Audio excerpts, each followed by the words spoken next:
I'm Madhu Sharma and this is Design Mind.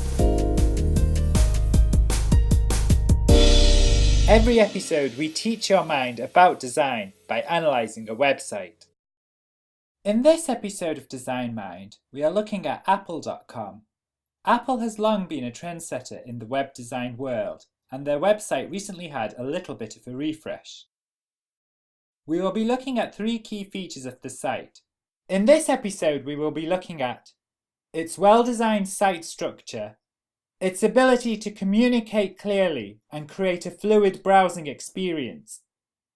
In the next episode, we will look at the techniques it uses to create an emotional connection to its products. We will also look at some weak areas of the site.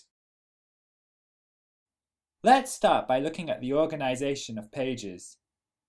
The organization is simply wonderful. Apple has so many products and services that it would be easy for the user to get lost. So the site starts with a broad range of categories and then gradually becomes more specific. The navigation bar at the top is the main entry point. It lists all the product types. Clicking on these links takes us to a category page. Each category page begins with this navigation strip. The use of photos means that the products are instantly recognizable. The animation that introduces them is a neat touch. On the downside, the font used for the captions is perhaps a little bit too small. Clicking on one of the products takes us to a product index page. It has this new Explore bar which provides links to all the subpages that detail the features of the product. Perhaps the only odd aspect of the organization is the fact that the navigation bar doesn't contain drop-down menus to allow instant access to key sections. But then again, once you click on a link, you are probably only going to look at a single product, so there isn't a strong need for quick access. Let's now examine the fluid browsing experience of the site. There are three key aspects to the fluid browsing experience of Apple.com. The first is that messages are broken down into easy-to-digest segments. For example, here is the home page. It is made up of multiple tiles. Each tile focuses on a single product, which in turn uses a single bold image. The succinct text focuses, you guessed it, on a single key message. This simplicity means that the messages really stand out and have dramatic impact. The flow is also good, as the large tile will catch our attention, which in turn will naturally flow to the ones underneath. The second technique is the use of images to direct attention, which we will now see by analysing the product pages. On the product pages, each paragraph is broken into a full screen section. It is accompanied with a large image to catch attention and, in many cases, this is used to direct the user's eyes.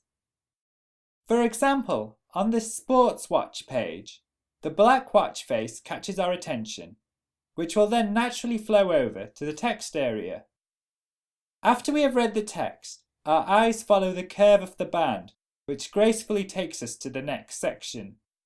It's simply wonderful. Here's a further example. The watch face catches our attention, which then naturally flows to this text area.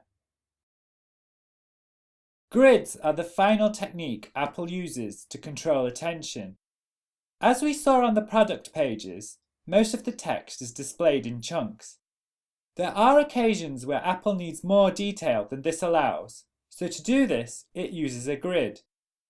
Each tile has a strong image that catches our eye and then directs it to the text underneath. The grid contains plenty of space to ensure the content doesn't become overwhelming. Grids are also used on the category pages to highlight key products and services. This is quite similar to the one we saw earlier on the home page. The main difference is that the images are much more eye-catching. When using such images, there is always a risk of them conflicting with each other. Thankfully, Apple avoids this by making the tiles different sizes, and so provides an entry point into the grid. For example, on this grid, your eyes will first be attracted to this area, and then will naturally move to one of the outer tiles.